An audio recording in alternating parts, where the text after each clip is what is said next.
Diagnosed with autism at the age of 5, Addie began her journey of self-discovery at 13 when she became more aware of her condition. Rather than viewing her diagnosis as a limitation, she embraced it as an opportunity to build resilience and reshape her perspective. Now a life coach with over 700 clients, she is dedicated to guiding others through their challenges. She is also pursuing her master's degree to become an art psychotherapist, aiming to create meaningful mental health spaces where everyone feels understood and supported. As a child, I often felt like I was drowning in the experience of my autism. The world easily overwhelmed me, and I felt an almost constant need to keep moving, fearing that if I stayed still, I wouldn't be able to fully grasp how life worked around me. When people spoke to me, it was as though their voices were muffled, as if they were underwater.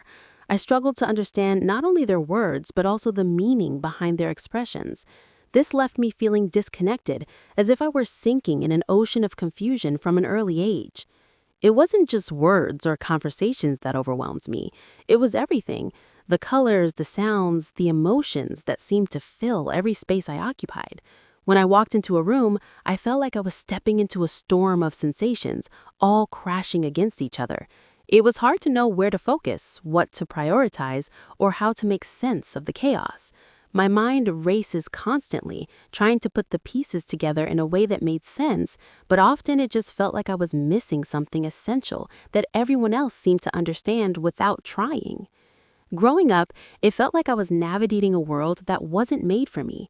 Every interaction felt like trying to breathe in a space where the air didn't quite reach. I had to work twice as hard to interpret conversations, to make sense of social cues, and to understand what others seemed to grasp so effortlessly. I was always searching for a way in, a way to connect, but I often felt like I was just watching life happen from the outside. I watched the other kids from a distance, trying to decode their games, their conversations, their seemingly effortless interactions. It felt like they were all swimming together, perfectly in sync, while I was stuck in a separate pool, trying to figure out the basics of staying afloat. I'd mimic their behavior, but it never felt natural. I'd smile when they smiled, laugh when they laughed, but it wasn't real, at least not in the way I thought it should be. I always wondered what I was missing. My parents believed in me and loved me deeply, even when others doubted I'd ever get it. They were like my floaties, supporting me and lifting me up, but they knew they couldn't always hold me above water, and that I'd need to learn to swim on my own. Adolescence was a time when I felt like I was slipping beneath the surface again. It was no longer just about understanding the world around me. It became about trying to fit into a world that demanded I be something I wasn't. School was a minefield of social expectations, and I felt like I was constantly walking on eggshells, trying not to step out of line. The bullying was relentless, not just because I was different, but because I didn't fit the script. It wasn't always obvious. Sometimes it was just the subtle looks or the whispered comments that stung the most. But there were also moments when the cruelty was direct, like when kids would mock the way I spoke or acted.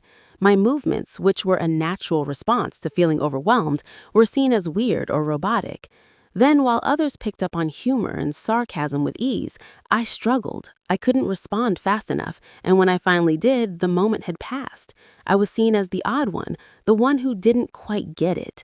Their laughter felt sharp, and I couldn't help but feel isolated in a world where I was always out of sync. I was labeled as robotic, not because I was emotionless, but because I couldn't make eye contact or stop the movements that came from my overwhelm. I knew they didn't understand me, but it hurt that they didn't try. People thought I was isolating myself, or worse, that I was too strange to fit in. And when I tried to speak up, I often said the wrong thing, or so it seemed. The more I tried, the more I flailed, like I was sinking deeper, lost in panic, feeling like I might never belong. It wasn't just the external pressures, though. Internally, I was battling the same question over and over. Why couldn't I be like everyone else? But then something clicked. How could I expect anyone to understand me when I didn't even understand myself? It wasn't until much later in life that I started to realize that I didn't have to swim like everyone else. For years, I had been fighting against myself, trying to fit into a mold that wasn't designed for me. But slowly, I began to see that there was another way. I didn't have to follow the same strokes as everyone else. I could find my own rhythm. I had to come to terms with who I am and how autism affects my ability to navigate and thrive. I had to acknowledge the discomfort I felt and to accept that overstimulation, frustration, and the endless circle of why am I different? Why can't I just be like everyone else? Shouldn't limit me. It took time, years really, but the moment of relief came when I finally looked myself in the eye and accepted that I'm different, that I will never be like anyone else, and that's okay. At first, it felt like defeat, but as I matured, it became an epiphany. If I'm not going to be like everyone else, why try so hard to be? Why not just be myself? I used to try hard to blend in, to move with the current, but the more I forced myself into those expectations, the more I sunk. It wasn't until I began to embrace my own rhythm, my own way of moving through life, that I started to stay afloat. I had to accept that I'd always be different and that overstimulation was part of my reality.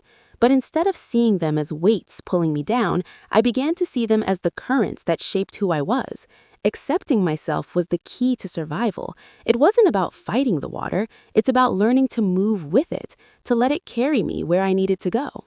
That realization freed me. Instead of just surviving, I began to embrace living, swimming through life in my own way. The first rule of swimming is to relax in the water, but that's easier said than done. For someone like me, the idea of relaxing feels counterintuitive. My mind translates that instruction into something like, this process will be uncomfortable, but do it anyway because we don't deserve to be buried underwater. And so I swam, not because I had to, but because I genuinely wanted to. I learned that it's not just external pressures that make us sink, it's the inner fears too. I had to stop letting those fears take over and start trusting myself, piece by piece, to keep moving forward. It wasn't easy, but with time, practice, and patience, I built the confidence to stay afloat, even when the water felt too deep and once felt suffocating. Social situations were like jumping into the deep end with no floaties or life jackets. Every conversation felt like I was treading water, overthinking every word, every expression, every gesture. What did they really mean? What should my face be doing? Was I standing the right way? Am I saying the right thing? It was exhausting, and I often felt like I was sinking under the weight of trying to fit in. But instead of drowning in that pressure, I learned that I didn't have to do it all at once. I started focusing on one thing at a time, going at my own pace, and being okay with not understanding everything right away. I started focusing on small victories, one conversation where I didn't overanalyze every detail, one social event where I could just be myself without worrying about whether I was doing it right. I stopped trying to follow everyone else's stroke and found my own pace. Little by little, I learned how to navigate those moments without losing myself, and that being uncomfortable was part of the journey. Learning to swim with autism didn't happen all at once. It was a series of small strokes, tiny moments of progress. In school, it meant surviving day by day, despite the bullying. At social events, it meant trial and error, finding people I connected with and realizing I didn't have to please everyone. In my career, it meant advocating for myself and proving my worth even when I felt small. Every small success mattered. Each small victory was a stroke that kept me moving forward. I celebrated because they were moments I never thought I'd reach. They reminded me just how far I've come. Each stroke brought me closer to feeling like I could stay afloat in this world.